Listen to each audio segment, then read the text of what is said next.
ओम नमः शिवाय। हर हर महादेव। आज की वीडियो के माध्यम से हम शिवरात्रि व्रत की महात्म्य की कथा आपके सामने प्रस्तुत करने जा रहे हैं। उम्मीद करती हूँ कथा का पूरा फल लेने के लिए आप कथा को शुरू से लेकर अंत तक जरूर श्रवण करेंगे, क्योंकि कथा का पूरा फल हमें कथा को पूरा सुनने से ही मिलता है। आधा अधूरा छोड़ने से हम सिर्फ पाप के भागीदार बनते हैं। तो चलिए आज की इस कथा को हम शुरू करते हैं। ओम नमः शिवाय। हर हर महादेव। लोमस जी कहते हैं, ब्रह्मा जी ने जब संपूर्ण जगत की सृष्टि की तब राशियों से कालचक्र उत्पन्न हुआ। उस कालचक्र में सब कार्यों की सिद्धि के लिए 12 राशियां और 27 नक्षत्र मुख्य हैं। इन 12 राशियों और 27 नक्षत्रों के साथ क्रीड़ा करता हुआ कालचक्र से काल जगत को उत्पन्न करता है। ब्रह्मा से लेकर कीट पर्यंत सबको काल ही उत्पन्न करता, वही पालन करता और वही संहार करता है। एकमात्र काल से ही ये सारा जगत बंधा हुआ है। अकेला काल ही इस लोक में बलवान है, दूसरा कोई नहीं। अथ ये सब परपंच कलात्मक है। सबसे पहले काल हुआ। काल से ही स्वर्गलोक के अधिनायक उत्पन्न हुए। तदंतर लोकों की उत्पत्ति हुई। उसके बाद त्रुटि हुई। त्रुटि से लव हुआ। लव से क्षण हुआ। क्षण से निमिष हुआ, जो प्राणियों में निरंतर देखा जाता है। 60 निमिष का एक पल कहा जाता है। 60 पलों की एक घड़ी होती है। 60 घड़ी का एक दिन रात होता है। 15 दिन रात का एक पक्ष माना जाता है। 2 पक्ष का एक मास और 12 महीनों का एक वर्ष होता है। काल को जानने की इच्छा रखने वाले बुद्धिमान पुरुषों को इन सब बातों का ज्ञान रखना चाहिए। प्रतिपदा से लेकर पूर्णमासी तक पक्ष पूरा होता है। उस दिन पक्ष पूरा होने के कारण ही उसे पूर्णिमा कहते हैं। जिस तिथि को पूर्ण चंद्रमा का उदय होता है वे पूर्णमासी देवताओं को प्रिय है, तथा जिस तिथि को चंद्रमा लुप्त हो जाते हैं उसे विद्वानों ने अमावस्या कहा है। अग्निश्वास आदि पितरों को वे अधिक प्रिय है। ये 30 दिन पुण्य काल से संयुक्त होते हैं। इनमें जो विशेषता है उसे आप लोग सुने। योगों में व्यतिपात, नक्षत्रों में श्रवण, तिथियों में अमावस्या और पूर्णिमा तथा संक्रांति काल, ये सब दान क्रम में पवित्र माने गए हैं। भगवान शंकर को अष्टमी प्रिय है, गणेश जी को चतुर्थी, नागराज को पंचमी, कुमार कार्तिकेय को षष्ठी, सूर्य देव को सप्तमी, दुर्गा जी को नवमी, ब्रह्मा जी को दशमी, रुद्रदेव को एकादशी, भगवान विष्णु को द्वादशी, कामदेव को त्रयोदशी तथा भगवान शंकर को चतुर्दशी विशेष प्रिय है। कृष्ण पक्ष में जो चतुर्दशी अर्धरात्रि व्यापनी हो उसमें सबको उपवास करना चाहिए। वे भगवान शिव का सायुज्य प्रदान करने वाली है। वही शिवरात्रि के नाम से विख्यात है। वह सब पापों का नाश करने वाली है। इसी विषय में एक प्राचीन इतिहास का उदाहरण दिया करते हैं। पूर्व काल में एक विधवा ब्राह्मणी थी जिसकी प्रकृति बड़ी चंचल थी। वे कामभोग में आसक्त रहती थी। अतः किसी कामी चांडाल के साथ उसका संबंध हो गया। उसके गर्भ से दुरात्मा चांडाल की एक पुत्र हुआ जिसका नाम दुस्सह था। दुस्सह बड़ा ही दुष्ट आत्मा था। वे सब धर्मों के विपरीत ही आचरण करता था। महान पाप पूर्ण प्रयोगों के द्वारा सदा नए नए पाप प्रारंभ करता था। वे ज्वारी, शराबी, चोर, गुर स्त्रीगामी, वधिक, दुष्ट आत्मा तथा चंडालोचित कर्म करने वाला था। एक दिन वे अधर्मी मन में कोई बुरी वृत्ति लेकर ही किसी शिवालय में गया। उस दिन शिवरात्रि थी। वे रात में भगवान शिव के पास उपवास पूर्वक रहा और वहां पास ही देवात्य होती हुई शिव शास्त्र की कथा सुनता रहा। वहां उसे लिंग स्वरूप भगवान शिव का दर्शन हुआ। दुष्ट होते हुए भी उसने एक रात व्रत किया और शिवरात्रि में जागता रहा। उसी शुभ क्रम के परिणाम से उसने पुण्य योनि प्राप्त करके बहुत वर्षों तक पुण्यात्माओं के लोक में सुख भोग किया। तदंतर वे राजा चित्रांगद का पुत्र हुआ। उसमें राज राजेश्वरों के लक्षण थे। वहां वे विचित्र वीर्य के नाम से प्रसिद्ध हुआ। उसका रूप बहुत सुंदर था। उसे सुंदरी स्त्रियां प्यार करती थी। उसने बहुत बड़ा राज्य प्राप्त करके भी अपने मन में अहंकार नहीं आने दिया। भगवान शिव की भक्ति करते हुए वे सदा शिव धर्म के पालन में ही तत्पर रहता। शिव संबंधी शास्त्रों को मान्यता देकर वे उन्हीं के अनुसार शिव जी की पूजा किया करता था। भगवान शिव के समीप यत्न पूर्वक रात्रि में जागरण करके भगवान शिव की गाथा का गान करता और रोमांचित होकर नेत्रों से आनंद के अश्रु बहाया करता था। भगवान शिव की कथा सुनने से उसमें प्रेम के सभी लक्षण प्रकट हो जाते थे। उसे देवाधिदेव शिव की प्रेम लक्षणा भक्ति प्राप्त हुई। भगवान शिव के ध्यान में निरंतर संलग्न रहने के कारण उसकी सारी आयु व्रत में ही बीती। भगवान शिव इस संसार में पशुओं, अज्ञानियों तथा ज्ञानी जनों के समान रूप से सुलभ है। अतः सुख की प्राप्ति के लिए एकमात्र सदा शिव का ही सेवन करना चाहिए। शिवरात्रि के उपवास से राजा को उत्तम ज्ञान प्राप्त हुआ। उस ज्ञान से सब प्राणियों में निरंतर संभाव का अनुभव हुआ। फिर एकमात्र भगवान सदाशिव ही सब भूतों के आत्मा रूप हैं। इस ज्ञान का साक्षात्कार हुआ।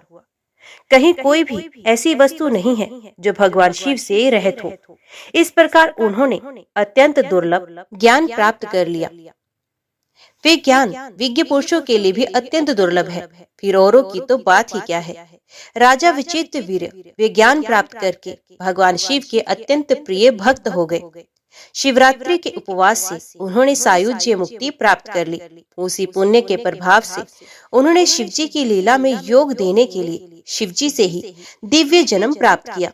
दक्ष कन्या सती से जब शिवजी का वियोग हुआ तब उनके जटा फटकारने से शब्द से उन्हीं के मस्तक से जो वीरभद्र नामक वीर उत्पन्न हुआ, वे राजा विचित्र वीर ही हैं। वही दक्ष यज्ञ का विनाश करने वाला हुआ। इसी प्रकार अन्य बहुत से मनुष्य भी शिवरात्रि व्रत के प्रभाव से पूर्व काल में सिद्धि प्राप्त कर चुके हैं।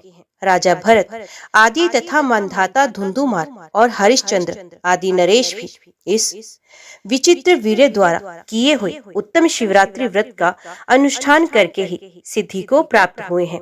इन सबके अतिरिक्त भी बहुत से कुल इस श्रेष्ठ व्रत के द्वारा तारे गए हैं, जिनकी गणना या वर्णन करना असंभव है। देवाधिदेव जगदीश्वर शिव ने अपने वीरभद्र आदि असंख्य गणों के साथ कैलाश में राज्य किया है। वहाँ भगवान रुद्र के साथ ऋषि और इंद्रादि देवता भी सेवा में उपस्थित रहते हैं। ब्रह्मा जी उनकी स्तुति करते रहते हैं। भगवान विष्णु आज्ञा पालक सेवक की भांति खड़े होते हैं। इंद्र सब देवताओं के साथ सेवा धर्म का पालन करते हैं। चंद्रमा भगवान के मस्तक पर छत्र धारण करते हैं और वायुदेव चंवल डुलाते हैं। साक्षात अग्निदेव ही सदा उनके रसोइया बने रहते हैं। स्वर्गवासी गंधर्व उनके दरबार में गीत गाते और स्तुति पाठ करते हैं। इस प्रकार भगवान महेश्वर कैलाश पर्वत पर अपने प्रतापी पुत्र गणेश और कार्तिकेय आदि के साथ तथा महारानी गिरिराज नंदिनी उमा के साथ महान पराक्रम का परिचय देते हुए राज्य करते हैं। ओम नमः शिवाय। हर हर महादेव। अभी श्रवण कीजिए दूसरी कथा। सूत जी कहते हैं, एक समय दशरार देश के राजा वज्रबाहु की पत्नी सुमति अपने नवजात शिशु के साथ असाध्य रोग की शिकार हो गई थी। इसलिए दुष्ट बुद्धि राजा ने उसे वन में त्याग दिया। वहां अनेक प्रकार के कष्ट भोगती हुई वे यत्न पूर्वक आगे बढ़ने लगी। बहुत दूर जाने पर उसने वैश्यों का एक नगर देखा, जिसमें बहुत से स्त्री पुरुष निवास करते थे। उस नगर का रक्षक एक बहुत बड़ा महाजन वैश्य था, जो पद्माकार के नाम से प्रसिद्ध था। वे दूसरे कुबेर के समान धनवान था। उस वैश्यराज के घर में सेवा टहल का कार्य करने वाली कोई दासी उधर ही आ रही थी। वे दूर से ही राजपत्नी को देखकर उनके समीप आई। उसने रानी को देखते ही उसका सारा हाल जान लिया। वे पुत्र सहित अत्यंत कष्ट भोग रही थी। दासी ने अपने स्वामी को उस स्त्री का दर्शन कराया। वैश्यराज ने रोगी पुत्र के साथ स्वयं भी रोग से पीड़ित हुई राजपत्नी को एकांत में बुलाकर उसका सब वृत्तांत पूछा और सब बात जान लेने पर अपने घर के पास ही एकांत गृह में उसे ठहराया। अन्न, वस्त्र, जल और शैया आदि का प्रबंध करके वैश्य ने माता के समान उसका आदर किया। उस घर में सुरक्षित होकर निवास करती हुई राजपत्नी के वर्ण और यक्ष्मा आदि रोगों की शांति नहीं हुई। कुछ ही दिनों में रानी का पुत्र घाव से पीड़ित होकर वैद्यों की चिकित्सा शक्ति से परे जा पहुंचा और मृत्यु को प्राप्त हो गया। पुत्र के मरने पर रानी महान शोक से ग्रस्त होकर मूर्छित हो गई और टूटी हुई लता के समान धरती पर गिर पड़ी।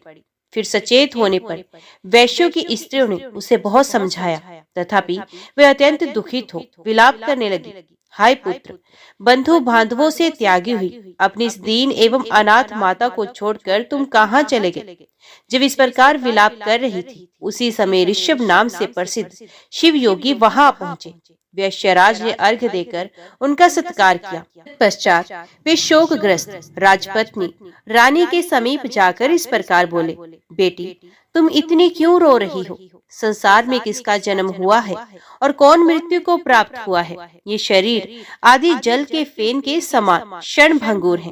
कभी इनकी प्रीति का भ्रम होता है, कभी ये शांत हो जाते हैं और कभी पुनः इनकी स्थिति होती है। अतः फेन के समान इस शरीर की मृत्यु होने पर विद्वान पुरुष शोक नहीं करते। सत्व आदि तीनों गुण माया से उत्पन्न होते हैं। उन्हीं तीनों गुणों से शरीर की उत्पत्ति हुई है। अतः सबके शरीर त्रिगुणमय ही हैं। सत्व गुण की अधिकता होने से जीव देव योनि को प्राप्त होता है। रजोगुण से मानव योनि में जन्म लेता है और तमोगुण की अधिकता से अपनी वासना के अनुसार वे पशु पक्षी आदि योनि में उत्पन्न होता है। वर्तमान संसार में जीव अपने कर्मों के बंधन से बंधकर बार बार ऐसे सुख दुखमय अवस्था को प्राप्त होता है जिसका अनुमान करना अत्यंत कठिन है। जिनकी आयु एक कल्प तक की मानी गई है, ऐसे देवताओं की स्थिति में भी उलट फेर होता रहता है। फिर जो अनेक प्रकार के रोगों से ग्रस्त हैं, ऐसे मानव देहधारी प्राणियों की तो बात ही क्या, कोई काल को ही शरीर में उत्पत्ति में कारण बताते हैं, तो कोई कर्म को और कोई गुणों को हेतु मानते हैं।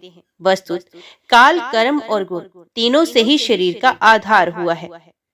ये पांच भौतिक शरीर उत्पन्न हो या मरे, इसे देखकर विद्वान पुरुष हर्ष और शोक ना करे। जीव अव्यक्त से उत्पन्न होता है और अव्यक्त में ही लीन होता है। केवल मध्य काल में जल के बुलबुले की भांति व्यक्त सा प्रतीत होता है। जीव जब गर्भ में आता है, उसी समय उसकी मृत्यु निश्चित हो जाती है। वे दैववश जन्म लेकर जीवित रहता है अथवा जन्म लेते ही सहसा उसकी मृत्यु हो जाती है। कितने ही जीव गर्भ में ही नष्ट हो जाते हैं। कुछ जन्म लेने पर तत्काल मर जाते हैं, कुछ जवान होने पर मृत्यु को प्राप्त होते हैं, तो कुछ बुढ़ापे में परलोकगामी होते हैं। पहले का कर्म जैसा होता है वैसा ही शरीर जीव को प्राप्त होता है तथा वे कर्मों के अनुसार ही सुख दुख भोगता है। विधाता के अनुसार ललाट में लिखी हुई आयु, सुख दुख, विद्या और धन को लिए हुए जीव जन्म लेता है। कर्मों का उल्लंघन करना असंभव है। काल का भी अतिक्रमण करना किसी के लिए संभव नहीं।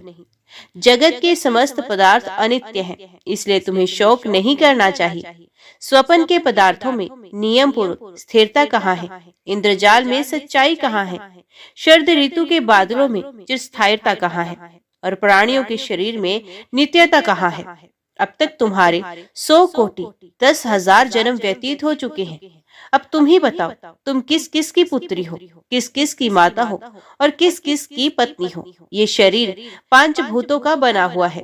ये त्वचा, रक्त और मांस से बंधा हुआ है। मेदा, मज्जा और हड्डियों का समूह है तथा मल मूत्र और कफ का भाजन है।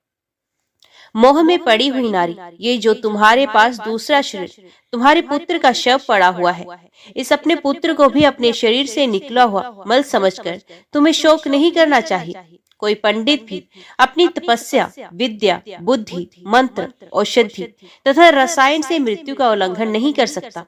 सुमुखी, आज एक जीव की मृत्यु होती है तो कल दूसरे की। अतः इस अनित्य शरीर के लिए तुम्हें शोक नहीं करना चाहिए। मृत्यु सदा समीप ही रहती है। फिर बताओ, देहधारियों को क्या सुख है? अतः यदि तुम जन्म, बुढ़ापा और मृत्यु को जीतना चाहती हो तो मृत्यु को जीतने वाले सबके ईश्वर भगवान उमापति की शरण में जाओ। तभी तक मृत्यु का घोर भय है तथा जन्म और जरा अवस्था का भय है, जब तक कि जीव भगवान शिव के चरणारविंदों की शरण में नहीं जाता। अत्यंत भयंकर संसार में नाना प्रकार के दुखों का अनुभव करके मनुष्य का मन जब उसकी ओर से विरक्त हो जाता है, उस समय उसे भगवान महेश्वर का ध्यान करना चाहिए। जो मन से भगवान शिव के ध्यान रूपी रसामृत का पान करता है, उस पुरुष को फिर संसार की विषय रूपी मदिरा को पीने की तृष्णा नहीं होती है। जब सब प्रकार की आसक्तियों से छूटा हुआ मन वैराग्य के अधीन हो, भगवान शिव के चरणों के चिंतन में मगन हो जाता है, तब मनुष्य का इस संसार में फिर जन्म नहीं होता है। भद्रे, ये मन भगवान शिव के ध्यान का एकमात्र साधन है। उसे शोक और मोह में ना डुबाओ, शिव जी का भजन करो। इस प्रकार शिव योगी ने अनून्य पूर्वक जब रानी को समझाया, तब उसने उन्हीं को गुरु मानकर उनके चरण कमलों में प्रणाम करके कहा, भगवत, जिसका एकमात्र पुत्र मर गया हो, जिसे प्रिय बंधुओं ने त्याग दिया हो तथा जो महान रोग से अत्यंत पीड़ित रहती हो, ऐसी मुझ अभागिनी के लिए मृत्यु के सिवा दूसरा कोई कौन गति है। इसलिए मैं इस शिशु के साथ ही प्राण त्याग दूंगी। मृत्यु के समय जो आपका दर्शन हो गया, मैं इतने से ही कृतार्थ हूँ। रानी की ये बात सुनकर दया निधान शिव योगी मरे हुए बालक के पास आए और शिव मंत्र से अभिमंत्रित भस्म लेकर उसके मुंह में डाल दिया। विभूति के पड़ते ही वे मरा हुआ बालक प्राण युक्त हो गया। प्राण लौट आने पर बालक ने आंखें खोल दी। उसकी इंद्रियों में पूर्वत शक्ति आ गई और वे दूध पीने की इच्छा से रोने लगा। तब नेत्रों से आनंद के आंसू बहाती हुई रानी ने झपट कर बालक को गोद में उठा लिया और उसे छाती से चिपकाकर वे अपूर्व आनंद में डूब गई। तत्पश्चात शिव योगी ने माता और बालक के विषैले घावों से युक्त शरीर में भस्म का स्पर्श कराया। इससे उन दोनों के शरीर दिव्य हो गए। उन्होंने देवताओं के समान कांतिमान स्वरूप धारण कर लिया। तत्पश्चात ईश्वर ने रानी से कहा, बेटी, तुम दीर्घ काल तक जीवित रहो। जब तक इस संसार में जीवित रहोगी, तब तक वृद्धावस्था तुम्हारा स्पर्श नहीं कर सकेगी। साध्वी, तुम्हारा ये पुत्र लोक में भद्रायु नाम से विख्यात होगा और अपना राज्य प्राप्त कर लेगा। तब तक तुम इन्हीं वैश्यराज के घर में निवास करो, जब तक कि तुम्हारा पुत्र पूर्ण विद्वान ना हो जाए। इस प्रकार ऋषभ योगी ने भस्म की शक्ति से मरे हुए राजकुमार को जीवित करके अपने अभीष्ट स्थान को प्रस्थान किया। भद्रायु उन्हीं वैश्यराज के घर में क्रमश बढ़ने लगा। वैश्य के भी शून्य नामक एक पुत्र था, जो राजकुमार का सखा हुआ। राजकुमार और वैश्य कुमार दोनों परस्पर बड़ा स्नेह रखते थे। वैश्यराज ने विद्वान ब्राह्मणों के द्वारा राजकुमार और अपने पुत्र का भी संस्कार विस्तार पूर्वक करवाया। समय आने पर उपनयन संस्कार हो जाने के पश्चात दोनों बालकों ने गुरु सेवा में तत्पर हो विनय पूर्वक संपूर्ण विद्याओं का संग्रह किया। तदंतर जब राजकुमार का 16वां वर्ष लगा, तब वे ऋषभ योगी पुण्य वैश्यराज के घर आए। रानी और राजकुमार ने बड़े हर्ष के साथ उनका बार बार प्रणाम करके उनकी यथायोग्य पूजा की। उन दोनों से पूजित होने पर योगीश्वर शिव योगी ने कहा, बेटा, तुम कुशल से तो होना, तुम्हारी माता को भी कोई कष्ट तो नहीं है ना? क्या तुमने सब विद्याओं का अध्ययन कर लिया? गुरुजनों की सेवा में सदा संलग्न रहते हो ना? वत्स, क्या मुझ प्राणदाता गुरु का कभी स्मरण करते हो? योगीश्वर ऋषभ के ऐसा कहते समय विनयशीला रानी ने अपने पुत्र को उनके चरणों में डाल दिया और कहा, गुरुदेव, ये आपका ही पुत्र है, आप ही इसके प्राणदाता पिता हैं। आप दया करके अपने शिष्य को अनुग्रहित करें और इसे सत्पुरुषों के उत्तम मार्ग शुभ कर्म का उपदेश दे। रानी के द्वारा इस प्रकार प्रसन्न कराए जाने पर परम बुद्धिमान शिव योगी ने राजकुमार को सन्मार्ग का उपदेश दिया। ऋषभ बोले, वेद, स्मृति और पुराणों में जिसका उपदेश किया गया है वे सनातन धर्म है। सब लोगों को चाहिए कि अपने अपने वर्ण और आश्रम के अनुसार सदा शास्त्रोक्त धर्म का सेवन करें। वत्स, तुम सदा सत्पुरुषों के मार्ग पर चलो, उत्तम आचार का ही पालन करो, देवताओं की आज्ञा का भी उल्लंघन ना करो, देवताओं की अवहेलना भी ना करो। गो देवता, गुरु और ब्राह्मण के प्रति सदा भक्ति भाव रखो। अतिथि के रूप में चांडाल भी अपने घर में आ जाए तो सदा उसका सत्कार करो। अपने प्राणों पर संकट आ जाए तो भी सत्य का परित्याग ना करो। महाभाव, पराये धन की, पराई स्त्री की, देवता तथा ब्राह्मण की वस्तुओं की और अत्यंत दुर्लभ पदार्थों की तृष्णा त्याग दो। महामती, सदा उत्तम कथा, उत्तम आचार, उत्तम व्रत, सत्पुरुषों के आगमन तथा धर्म आदि के संग्रह की ही अभिलाषा करो। स्नान, जप, होम, स्वाध्याय, पितृ तर्पण, गो पूजा, देव पूजा और अतिथि पूजा में कभी आलस्य को समीप न आने दो। क्रोध, द्वेष, भय, छठता, चुगली, अनुचित आग्रह, कुटिलता, दंभ और उद्वेग का यत्न पूर्वक त्याग करो। अकारण वैर, व्यर्थ की बकवाद और दूसरों की निंदा छोड़ दो। मृग्या, रुतक्रिया, मद्यपान, स्त्री लंपटपोष, इन सब के संग का परित्याग करो। अधिक भोजन, अधिक परिश्रम, अधिक बातचीत और अधिक खेलकूद तथा क्रीड़ा विलास को सदा के लिए छोड़ दो। अधिक विद्या, अधिक श्रद्धा, अधिक पुण्य, अधिक स्मरण, अधिक उत्साह, अधिक प्रसिद्धि और अधिक धैर्य जैसे भी प्राप्त हो उसके लिए सदा चेष्टा करो। अपनी ही पत्नी के प्रति सकाम बनो, अपने शत्रुओं पर ही क्रोध करो, पुण्य राशि के संग्रह के लिए ही लोभ करो, पापचारियों के प्रति ही दोष दृष्टि रखो, पाखंडियों के प्रति द्वेष तथा साधु पुरुषों के प्रति राग रखो, बुरी सलाह को समझाने में और ग्रहण करने में मूर्ख बने रहो, चुगलों की बातें अनसुनी करने के लिए बहरे हो जाओ, धूर्त, अत्यंत क्रोधी, शठ, क्रूर, शली, चंचल, दुष्ट, पतित, नास्तिक और कुटिल मनुष्य को दूर से ही त्याग दो। अपनी प्रशंसा ना करो, दूसरों की चेष्टाओं और इशारों को समझो, धन और कुटुंब में अधिक आसक्ति ना रखो, पतिव्रता पत्नी, माता, ससुर, साधु पुरुष और गुरु के वचनों में सदा विश्वास करो। अपनी रक्षा में तत्पर होकर सदा सावधान रहो, उत्तम व्रत का पालन करो, अपने सेवकों पर भी कभी पूर्ण विश्वास ना करो। महामते, जो तुम्हारा विश्वास पात्र रहा हो ऐसा कोई पुरुष यदि चोरी में भी पकड़ा जाए तो उसे प्राण दंड ना दो। पाप रहित मनुष्य पर संदेह ना करो, सत्य से विचलित ना हो। अनाथ, दीन, वृद्ध, स्त्री, बालक और निरपराध मनुष्य की धन से, बुद्धि से, शक्ति से, बल से तथा अपने प्राणों द्वारा भी रक्षा करो। वध करने योग्य शत्रु भी यदि शरण में आ जाए तो उसे ना मारो। माता पिता और गुरु के कोप से बचो। धन का व्यय, पुत्रों तथा ब्राह्मणों का अपराध सहन करो। जिस प्रकार ब्राह्मण प्रसन्न हो वैसा उनका हित करो, क्योंकि श्रेष्ठ द्विज संकट में पड़े हुए राजा को उस संकट से उद्धार करते हैं। आयु, यश, बल, सुख, धन, पुण्य और प्रजाजनों की उन्नति, ये सब जिस सत्कर्म से संभव हो उसका सदा सेवन करना चाहिए। देश, काल, शक्ति, कर्तव्य, अकर्तव्य का भली भांति विचार करके सदा यत्न पूर्वक कर्म करो। स्वयं किसी को बाधा ना पहुंचाओ, दूसरों की बाधा का निवारण करो। उत्तम नीति और शक्ति से चोरों तथा दुष्टों का दमन करो। स्नान, जप, होम, देव पूजा तथा श्राद्ध क्रम में उतावली ना करो। नींद लेने और भोजन में शीघ्रता करो। उदारता युक्त, शर्ता रहित, सत्य, मनुष्यों के मन को प्रिय लगने वाली तथा थोड़े से अक्षर और अधिक अर्थ वाली बात बोलो। कहीं भी भय ना करो। शत्रुओं और विपत्तियों में पड़कर भी निडर बने रहो। ब्राह्मण कुल, गुरु की आज्ञा तथा पाप चारण से डरो।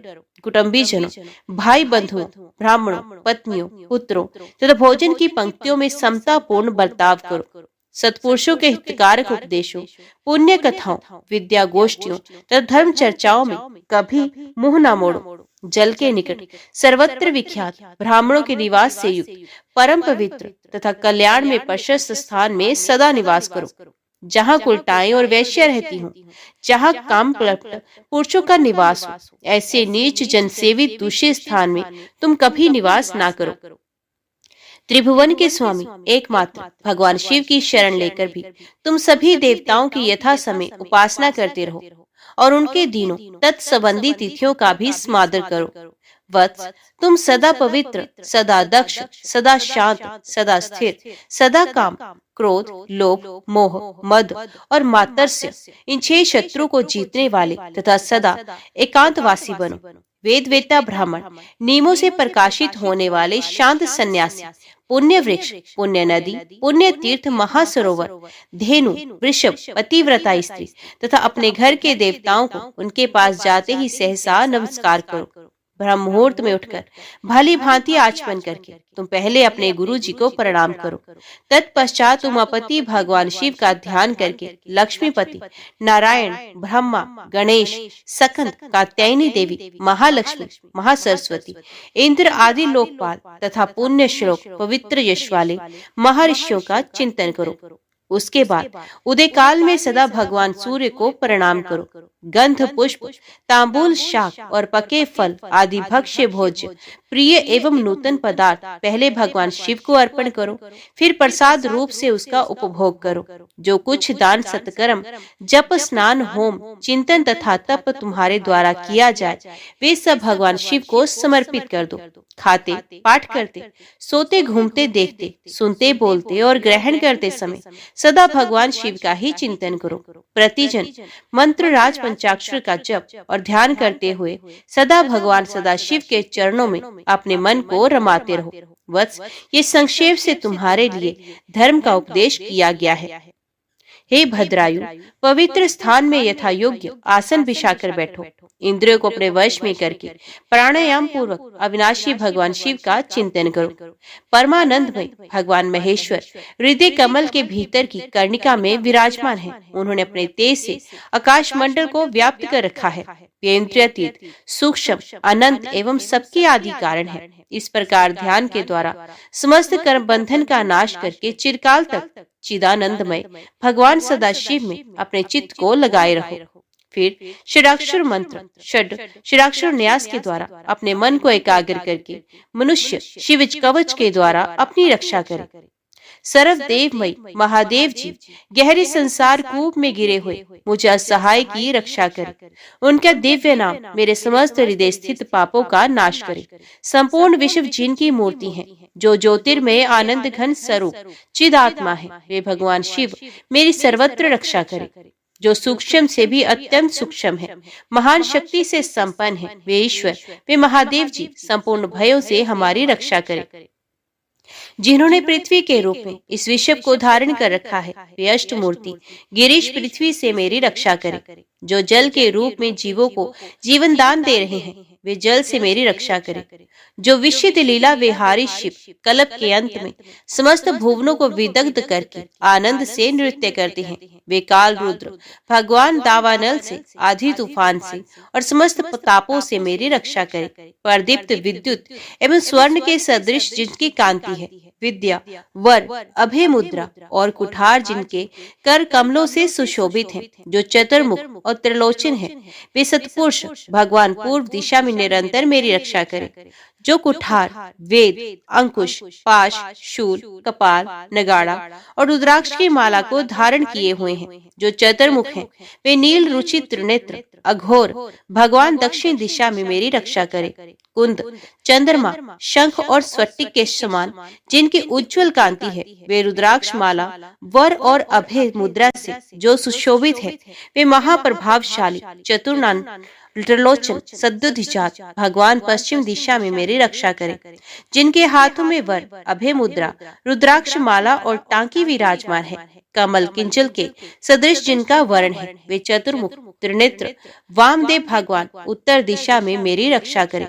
जिनके कर कमलों में वेद, अभय, वर, अंकुश, टांकी, पाश, कपाल, नगाड़ा, रुद्राक्ष माला और शूल सुशोभित है, जो सिद्धुदिति है, वे पर प्रकाश रूप पंचमुख ईशान भगवान मेरी ऊपर से रक्षा करे। भगवान चंद्रमौली मेरे सर की, भाल नेत्र मेरे भाल की, भगनेत्रहारी मेरे नेत्रों की, विश्वनाथ मेरी नासिका की, श्रुत गीत कीर्ति कानों की, पंचमुख मुख की, वेद जीवा जीव की, गिरीश गले की, नीलकंठ दोनों हाथों की, धर्म बाहु कंधों की, दक्ष यज्ञ विध्वंसी वक्षस्थल की, गिरीन्द्र धनवा पेट की, कामदेव के नाशक मध्य देश की, गणेश जी का पिता नाभि की, धुरजुटी कटिका, कुबेर मित्र दोनों पिंडलियों की, जगदीश्वर दोनों घुटनों की, पुंगव केतु दोनों जांघों की और सूर्यवंद चरण मेरे पैरों की सदैव रक्षा करे। महेश्वर दिन के पहले प्रहर में मेरी रक्षा करे, वामदेव मध्य के प्रहर में, त्र्यंबकम तीसरे पहर में, विश्वध्वज दिन के अंत वाले पहर में मेरी रक्षा करे। शशि शेखर रात्रि के आरंभ में, गंगाधर अर्धरात्रि में, गौरीपति रात्रि के अंत में, मृत्युंजय सर्वकाल में मेरी रक्षा करे। शंकर अंत स्थित अवस्था में मेरी रक्षा करे। स्थाणु बहिस्थित रक्षा करे, पशुपति बीच में रक्षा करे और सदाशिव सब और मेरी रक्षा करे। भुवनेकनाथ खड़े होने के समय, प्रभनाथ चलते समय, वेदांत वैद्य बैठे रहते समय और अविनाशी शिव सोते समय मेरी रक्षा करे। नीलकंठ रास्ते में मेरी रक्षा करे। त्रिपुरारी शैलादि दुर्गों में, उद्रा शक्ति मृग व्याध वनवासादि महान प्रवासों में मेरी रक्षा करे। जिनका प्रबल क्रोध कल्पों का अंत करने में अत्यंत पटु है, जिनके प्रचंड अट्टहास से ब्रह्मांड कांप उठता है, वे वीरभद्र जी समुद्र के सदृश भयानक शत्रु सेना के दुर्निवार महान भय से मेरी रक्षा करें। भगवान शिव मृड मुझ पर आतताई रूप से आक्रमण करने वालों की हजारों, 10,000, लाखों और करोड़ों पैदलों, घोड़ों, हाथियों और रथों से युक्त अति भीषण सैकड़ों अक्षौहिणी सेनाओं का अपनी घोर कुठार धार से रक्षा छेदन करें। भगवान त्रिपुरांतक का पर्यल्या अग्नि के समान ज्वालाओं से युक्त जलता हुआ त्रिशूल मेरे दस्यु दल का विनाश कर दे और उनका पिनाक धनुष शार्दूल, सिंह, रीछ और भेड़िया आदि सिंहस्त्र जंतुओं का मंत्रस्त्र करे। वे जगदीश्वर मेरे बुरे स्वप्न, बुरे शकुन, बुरी गति, मन के दुष्ट भावना, दुर्भिक्ष, दुर्व्यसन, दुस्सह, अपयश, उत्पात, संताप, विषय भय, दुष्ट ग्रहों के दुख तथा समस्त रोगों का नाश करें। संपूर्ण तत्व जिनके स्वरूप है, जो संपूर्ण तत्वों में विचरण करने वाले, समस्त लोगों के एकमात्र कर्ता और संपूर्ण विश्व के एकमात्र भरण पोषण करने वाले हैं, जो अखिल विश्व के एक ही संहारकारी, सब लोगों के एकमात्र गुरु, समस्त संसार के एक ही साक्षी, संपूर्ण वेदों के गूढ़ तत्व, सबको वर देने वाले, समस्त पापों और पीड़ाओं का नाश करने वाले, सारे संसार को अभय देने वाले, सब लोगों के एकमात्र कल्याणकारी, चंद्रमा का मुक्त धारण करने वाले, अपने सनातन प्रकाश से प्रकाशित होने वाले, निर्गुण, उपमा रहित, निराकार, निराभास, निरामय, निष्प्रपंच, निष्कलंक, निर्द्वंद, निस्संग, निर्मल, गति शून्य, नित्य रूप, नित्य वैभव से संपन्न, अनुपम ऐश्वर्य से सुशोभित, आधार शून्य, नित्य, शुद्ध, बुद्ध, परिपूर्ण, सच्चिदानंद घन, अद्वितीय तथा परम शांत प्रकाश में तेज स्वरूप है, उन भगवान सदाशिव को नमस्कार है। हे महारुद्र, हे महारुद्र, भद्रावतार, दुखदावग्नि विदारण, महाभैरव, काल भैरव, कल्पांत भैरव, कपाल मालाधारी, हे खटवांग, खड़ग ढाल पाश, अंकुश डमरू, शूल धनुष बाण, गदा शक्ति बिंधीपाल, तोमर मुशल मुदगर, पट्टिश परिग परिग, भुषंटी, परशु, शतघनी और चक्र आदि आयुधों के द्वारा भयंकर हजारों हाथों वाली, हे मुख दंष्ट्र कराल, विकट अट्टाहस विस्वारित, ब्रह्मांड मंडल, नागेंद्र कुंडल, नागेंद्र वल्य, नागेंद्र चिरमधर, मृत्युंजय, त्र्यंबक, त्रिपुरांतक, विरूपाक्ष, विश्वेश्वर, विश्वरूप, विश्ववाहन, विधुभूषण और विश्वतोमुख, आपकी जय हो, आपकी जय हो। आप मेरी रक्षा कीजिए, रक्षा कीजिए। मेरे महामृत्यु भय को जला दीजिए, जला दीजिए। अपमृत्यु का नाश कीजिए, नाश कीजिए। बाहरी और भीतरी रोग भय को जड़ से मिटा दीजिए, जड़ से मिटा दीजिए। सर्प विष भय को शांत कीजिए, शांत कीजिए। चोर भय को मार डालिए, मार डालिए। मेरे काम, क्रोध, लोभ आदि भीतरी तथा इंद्रियों के और शरीर के द्वारा होने वाले पाप, कर्म रूपी बाहरी शत्रु का उच्चाटन कीजिए, उच्चाटन कीजिए। शूल के द्वारा विदारण कीजिए, विदारण कीजिए। कुठार के द्वारा काट डालिए, काट डालिए। खड़ग के द्वारा छेद डालिए, छेद डालिए।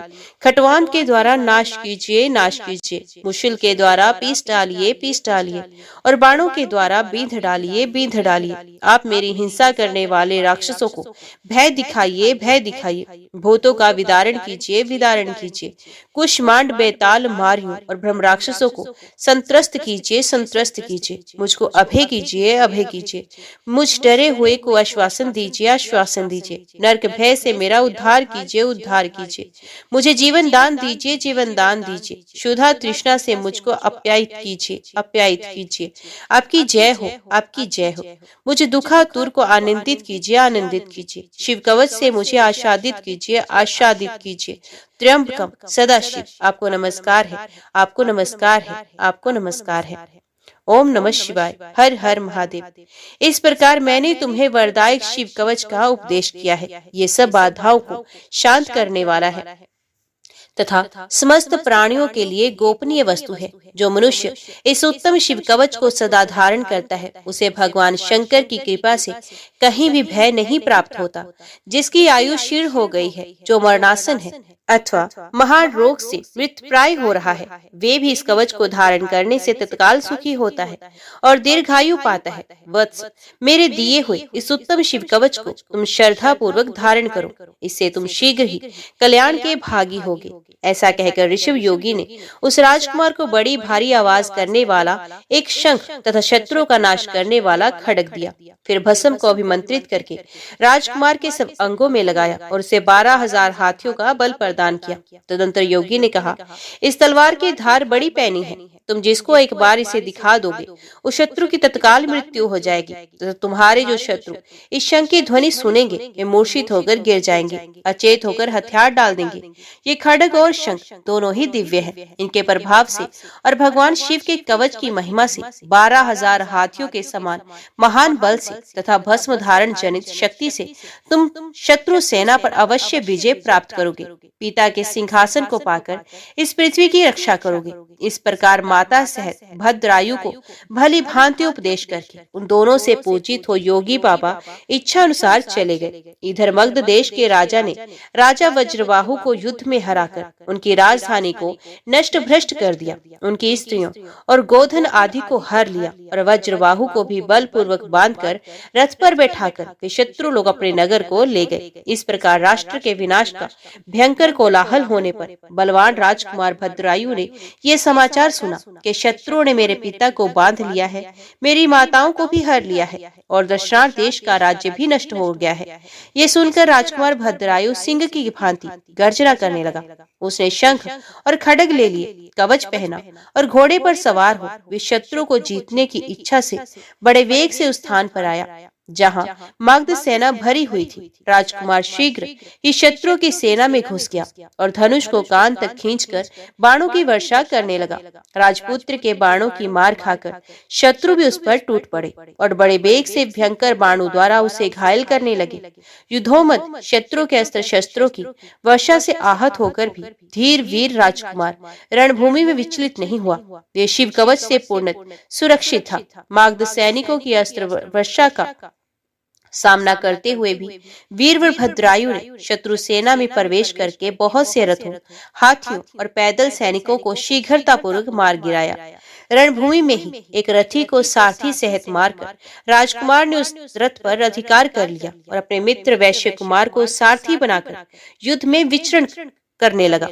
ऐसा जान पड़ता था मानो मृगों के झुंड में कोई सिंह भ्रमण कर रहा है। तब शत्रु सेना ने सभी बलवान सेनापति अपने धनुष उठाए, क्रोध में भरकर केवल उसी की ओर दौड़ पड़े। ये देख राजकुमार भद्रायु उन आक्रमणकारियों के सामने अपना भयंकर खड्ग उठाए उन्हें अपना पराक्रम दिखलाने के लिए आगे बढ़ा।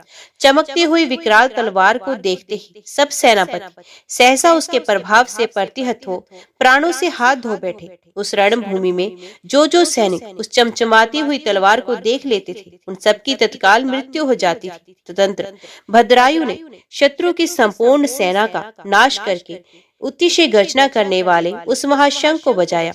उस शंख ध्वनि के सुनते ही सब शत्रु मूर्छित होकर पृथ्वी पर गिर पड़े।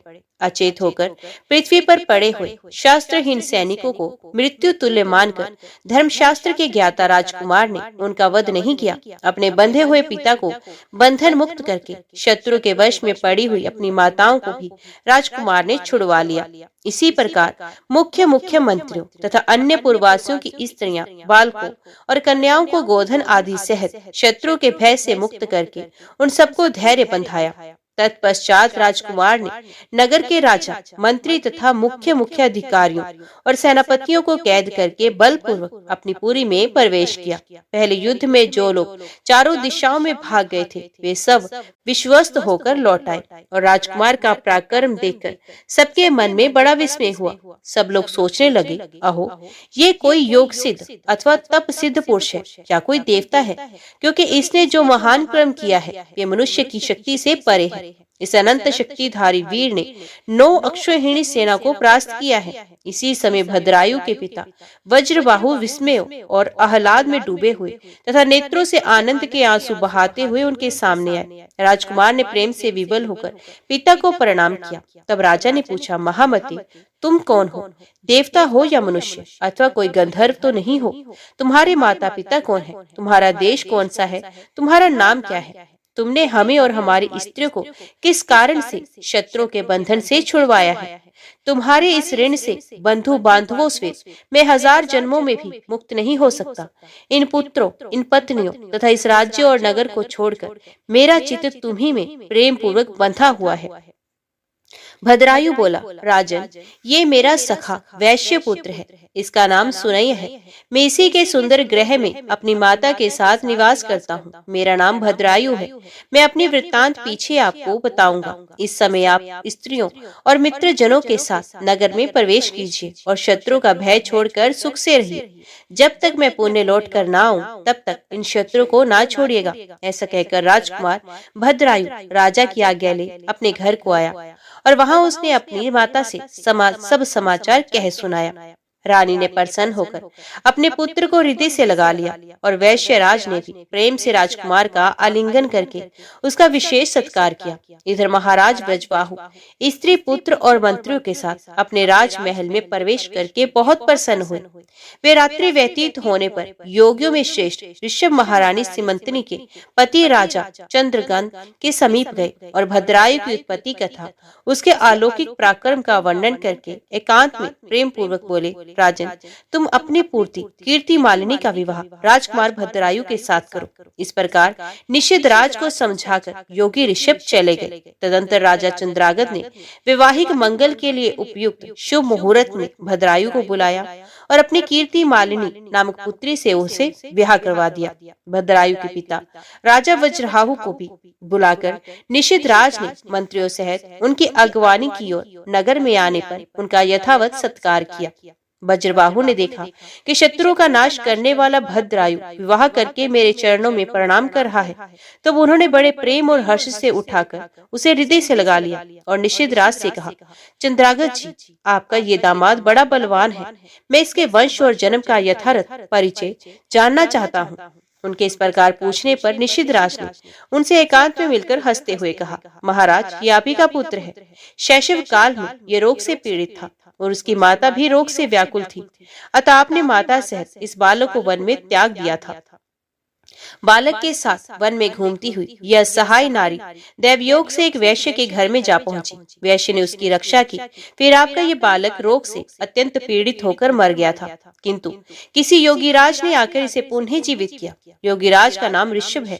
शिव योगी ऋषभ के भी प्रभाव से माँ बेटे देवताओं के समान दिव्य रूप को प्राप्त हुए। उन्हीं के दिए हुए शत्रु नाशक खड्ग और शंख के द्वारा शिव कवच से सुरक्षित हो भद्रायु ने युद्ध में शत्रुओं पर विजय पाई है। यह अकेले ही 12,000 हाथियों का बल धारण करते हैं। ये सब विद्याओं में पारंगत हैं और अब मेरे जमाता भी हो गए हैं। अतः आप इन्हें और इनकी पतिव्रता माता को साथ लेकर अपने नगर को जाइए। इससे आप उत्तम कल्याण के भागी होंगे। ये सब बातें बताकर राजा चंद्रांगत अपने रनिवास में ठहरी हुई राजा की ज्येष्ठ पत्नी को वहां ले आए। वे वस्त्र आभूषणों से विभूषित थी। उन्होंने वज्रबाहु को रानी से मिलाया। ये सब वृत्तांत सुनकर और देखकर राजा वज्रबाहु बहुत लज्जित हुए और मूर्खतावश उनके द्वारा जो अनुचित क्रम हो गया था उसकी वे स्वयं ही निंदा करने लगे।